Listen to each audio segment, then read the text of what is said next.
我哋而家開始會議。今日會議嘅議程就係廣深港高速鐵路香港段嘅工程嘅最新狀況。今日係銜接上一次我哋開會，我哋有好多委員想繼續問第二輪傾唔晒嘅嚇。咁今日呢，我哋就有好多嘅文件就遞交咗嘅，咁我就唔一一去敘述啦。有成差唔多10幾張嘅嚇。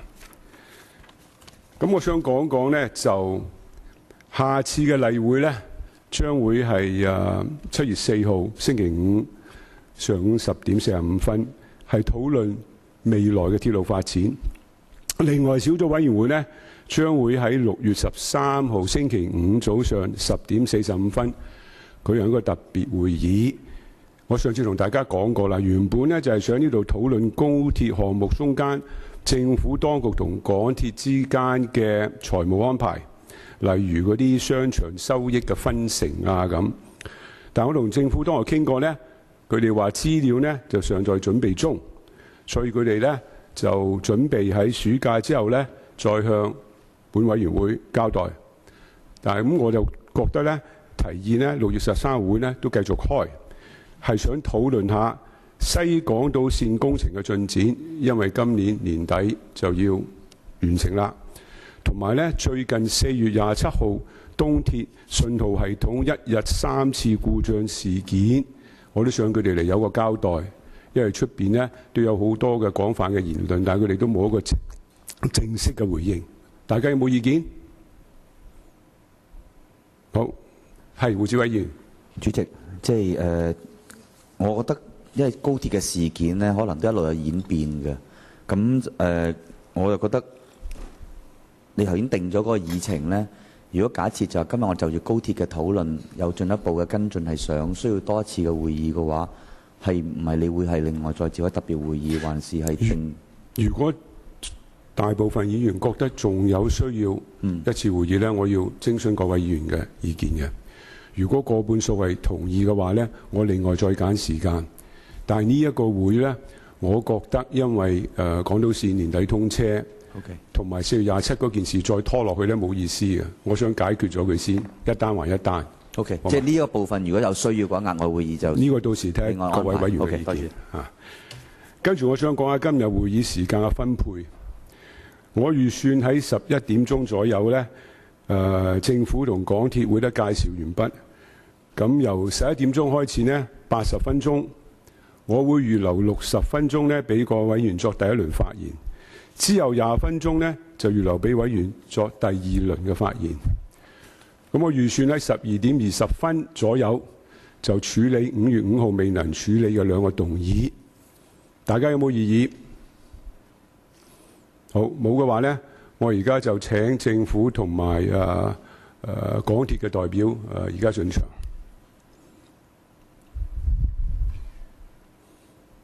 有幾多人？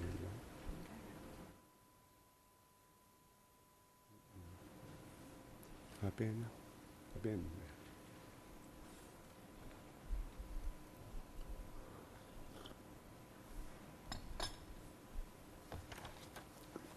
阿 Ben 唔嚟。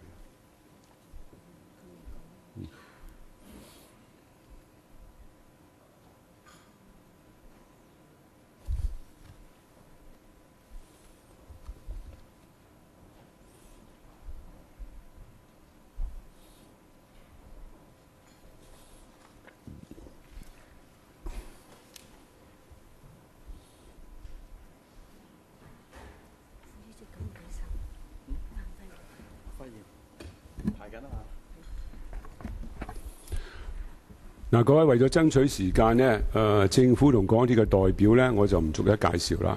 其實大家都好熟悉㗎啦嚇，同上次會議應該都差唔多。嗱，喺以委員提問之前呢，就我想大家提一提你哋呢，按議事規則第83A 條所述呢，作出有關直接同埋間接金錢利益事宜嘅披露。我提醒大家。而家呢，我哋1、2、3、4、5、6、7、8、9，嗱，而家呢，我哋有9位議員舉手，10位議員舉手嚇。我就而家暫定第一輪4分鐘一位。咁因為我預60分鐘呢，我就仲有呢5位可以講嘢嘅。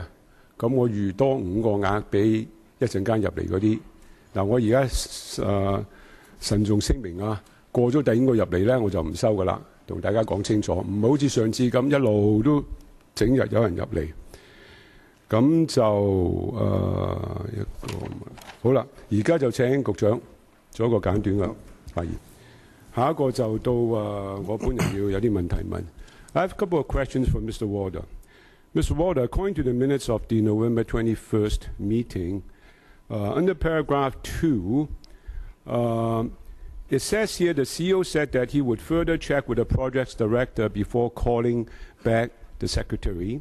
He subsequently called STH again, saying that he had confirmed with the project's director, stressing that SRL would come into service by end 2015.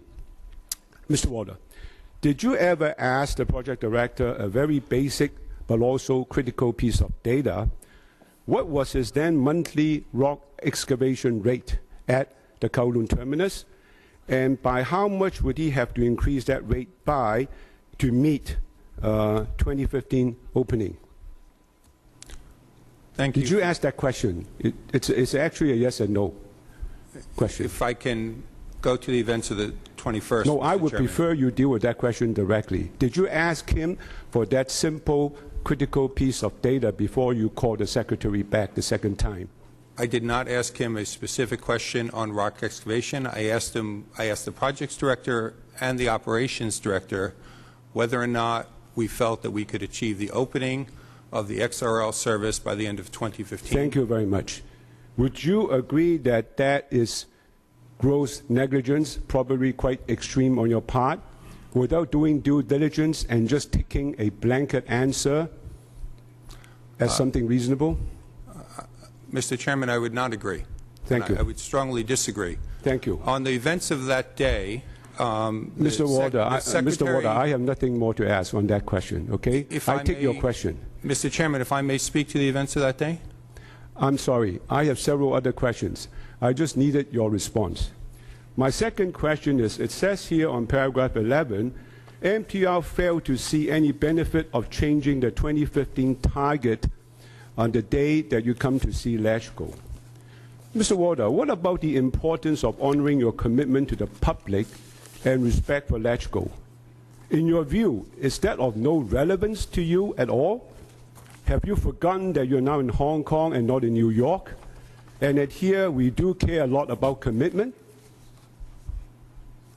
It was stated here, MTR see no importance of coming clean with the actual picture, or even slight hesitation about completing it on time. Mr. Chairman, I think your characterization is inaccurate of what took place, and I'd like to clarify that information for the committee. On the events of November 21st, as I said before, I conferred and spoke with both the operations director and the projects director, and subsequently called back the Secretary of Transport and Housing. The Secretary asked for a meeting to be convened later that day. That meeting was chaired by the Permanent Secretary of Transportation. It was attended by myself, by the projects director, the general manager for the XRL project. Mr. Warder, you are citing, you are repeating the minutes. I am trying to clarify. Please answer point. my question. During that discussion, on the basis Why of did the, MTR say there's no benefit of coming clean? on the basis of the discussion that took place that day, MTRC believed, to the best of the knowledge that I had at that time, that the project could be operated by the end of 2015. Okay, thank you, That Mr. view Warder. forward Let me in come that to you meeting. for the third question because I'm pressed for time. During that meeting, MTR twice mentioned that you needed 6 more months before you can confirm the completion date. Twice. But then at the end, it's quoted here that they were 2 years before 2015 and they remain confident they will recover the delay. Can you please elaborate how you can change from requesting it 6 more months and then to saying yes? What kind of nonsense is that? You're contradicting yourself. Mr. Chairman, I believe that MTRC put forth a view about completing the project by the end of 2015, but if you'd like a specific elaboration to the project, I will ask the projects director to speak to what was said at that meeting. Okay, my time is up. 葉劉淑儀議員。主席啊，即係你文件已經好清楚啦。由2010年11月第9次監委會已經話西九總站嘅連續長工程令人關注。2013年已經知道內地嗰個隧道嘅進度係墮後嘅，一路都係每個月都係有人話俾你知好困難啦，26米地下工程，有乜理由你哋都信港鐵追得到呢？即係又話有係落地盤睇嘅，其實呢啲進度啊，你收到警告之後，你唔係工程師，你叫佢畫個簡單圖表，每個星期追幾度你已經睇到嘅，點解你哋會咁都信港鐵嘅呢？其實你係信港鐵，因為怕港鐵啊。路政處長。葉議員嘅問題，其實就即係我哋一直都係知道，即係地盤係滯後嘅。咁其實我哋做工程嘅咧，就係時時咧都係喺活在呢啲咁嘅即係滯後當中。我哋嘅主要嘅目的咧，主要嘅工作都係去即係追翻嗰啲滯後嘅啫。咁喺西九站方面咧，剛才我都提過啦，其實我哋睇都有空間可以即係做即係追翻嗰個進度嘅。咁譬如即係工序協調方面咧，喺工地嗰度有一條臨時嘅車道咧，其實阻住個車站結構嘅建造。咁如果即係港鐵同承建商係可以即係整好呢個安排嘅問題咧，其實係可以有機會咧係追翻嘅。咁咧，其實我哋都諗過人手方面，以前都有提過人手不足嘅問題。當時喺11月咧，喺錦田緊急救援處嘅樓宇工程咧，同沿途一啲嘅通風大樓咧，都陸續咁樣完成㗎啦。咁所以我哋睇到咧，係有機會有啲人手咧去轉到去西九，就幫西九嗰邊去趕工嘅。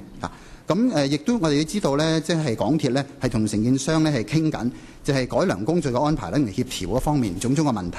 咁所以如果係解決咗呢啲問題咧，係個建造量咧係可以大大咁提升嘅。咁當時咧，即係港鐵都提出計劃咧，將嗰個混凝土嗰個澆灌量咧係增加1倍。咁如果按呢個咁嘅即係澆灌量咧，其實車站咧就大概1年半就可以完成㗎啦。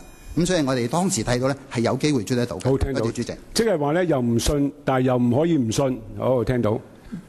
前主席喺我哋啲精明嘅同僚連番追問之下咧，我哋啱啱聽到韋達誠先生認為佢行政總裁嘅責任就係被通知。第二呢，喺11月21日晚嗰個會，港鐵2次話需要多6個月嘅時間，到最後呢，佢拍心口話得。問韋達誠先生點解有咁矛盾嘅一個改變，佢要望住下屬要佢哋回應，但係當時佢係在場嘅。第三，韋達誠先生亦都答覆咗。話佢接受周賴莊先生嗰個拍心口，係完全冇問過呢成個工程到今日延誤嘅最致命嘅地方，就係個西九總站嗰啲岩石層。根本你其他啲隧道唔會拖延咁耐嘅。佢從來冇問過佢嗰啲數據係點，佢需要提升幾多先做得到。上次周賴莊先生就話咧，要一個開先得。任何人稍有少少嘅智慧問呢個問題就知唔得㗎啦。你聽到咁多嘢啦。咁我想問前主席，你就話等7月份個報告啦。喺未等之前，你個人會唔會考慮下一個董事局會議向韋先生提出一個不信任嘅動議呢？我未有。唔會點解？田主席，多謝你嘅問題。你啲問題呢，其實我覺得我哋啲同事呢都抄低咗㗎啦。咁樣我哋嗰個獨立董事構成嘅委員會呢，會攞即係好重視你呢啲問題，而呢應該呢亦揾到啲答案出嚟。咁樣我覺得呢喺程序公義上啊，同埋呢你未知道嗰個真相嘅時候，同埋事實嘅時候呢，我需要係等到查到真係所有真相。如果覺得有咩行動係需要採取嘅，但係即係話韋先生已經承認咗咯，呢個唔係需要查嘅真相喎，佢已經認咗咯。其實你都對佢有信任，繼續。唔係話即係我自己呢對佢過去嘅表現同埋佢帶領團隊嘅表現呢，我係喺呢度講呢，我自己係認可嘅。喺呢件事情上面，如果佢有啲地方係不是嘅呢，我哋會採取適當嘅行動嘅。